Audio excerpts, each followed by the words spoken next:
Letzter Tag der Medica hier in der Halle 15. Wir sind natürlich in den letzten Tagen auch mit vielen Interessenten ins Gespräch gekommen zu verschiedenen Themen. Ein Thema, was immer wieder angesprochen worden ist, war das Thema Dienstpläne. Sobald sie eigentlich mehr oder weniger in Kraft treten, sind sie auch schon unwirksam.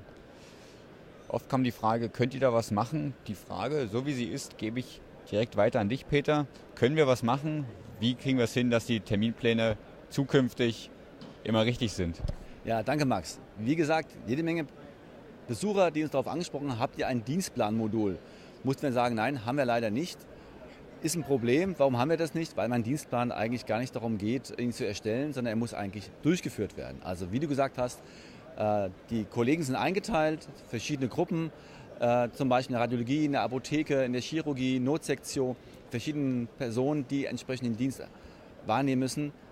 Der Hauptverantwortliche ist der Diensthabende, der Dienstplaner, der Dienstplaner eigentlich, der Diensthabende nicht, sondern der Dienstplaner. Aber der Diensthabende hat die Verantwortung, den Dienst auch anzutreten.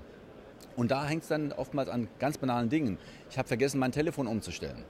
Ich habe vergessen, welchen Dienst ich habe, kommt zu spät. Oder die Rufumleitung für den Dienst hat nicht funktioniert. Oder jemand verstellt das Telefon. Also es gibt viele Gründe, warum es dort genau an dieser Stelle, nämlich wie eine Art Medienbruch, von der Dienstplanung zur eigentlichen Dienstdurchführung immer wieder Probleme auftauchen.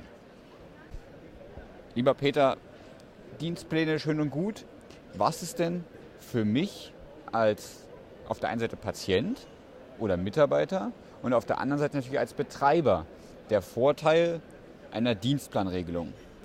Die Dienstplanregelung ist deswegen wichtig, dass die Mitarbeiter erstmal entlastet werden, dass die Patienten- oder Kundenzufriedenheit im Krankenhaus erhöht wird, sprich Erreichbarkeit, das Telefon klingelt nicht durch, ich möchte die Radiologie wählen, keiner nimmt ab und ich weiß nicht warum. Das erzeugt natürlich ein bisschen Unmut, der Kunde ist verunsichert und natürlich auch für das Krankenhaus. Der Ruf des Krankenhauses bedeutet natürlich auch, ich kriege meine entsprechenden Patienten, die mich positiv bewerten und damit eine höhere Kundenzufriedenheit darstellt. Damit machen wir natürlich auch einen Riesendienst für die Betriebe, für jeden Einzelnen. Und das ist ein Thema, das hat viele Kunden hier am Stand überzeugt.